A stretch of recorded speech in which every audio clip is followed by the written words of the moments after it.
తల్లి లేదంటారు, శివుడికి తల్లి లేదంటారు. తల్లుంటే జడలట్లు కట్టనిచ్చేనా? తల్లుంటే పులితోలు చుట్టనిచ్చేనా? తల్లుంటే విభూతి రాయనిచ్చేనా? తల్లుంటే శ్మశానాల తిరగనిచ్చేనా? తల్లి లేదంటారు, శివుడికి తల్లి లేదంటారు.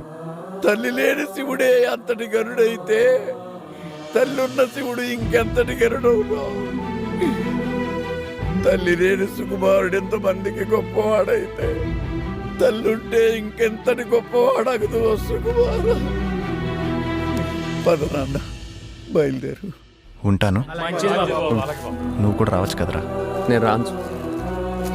ఒకప్పుడు ఈ ఊరు నాకేం పనిస్తుందని ఆలోచించేవాడిని, కానీ నువ్వు కలిసాక ఈ ఊరికి నేను ఏం పని చేయగలను ఆలోచిస్తున్నాను. నమస్తే. నమస్తే. ఎక్కడికి వెళ్ళినా చేతులు దండం పెడుతున్నారు సుక్కు, నీ వల్లే. ఉన్నోళ్ళు ఇంతకన్నా ఏం కావాలి సుక్కు?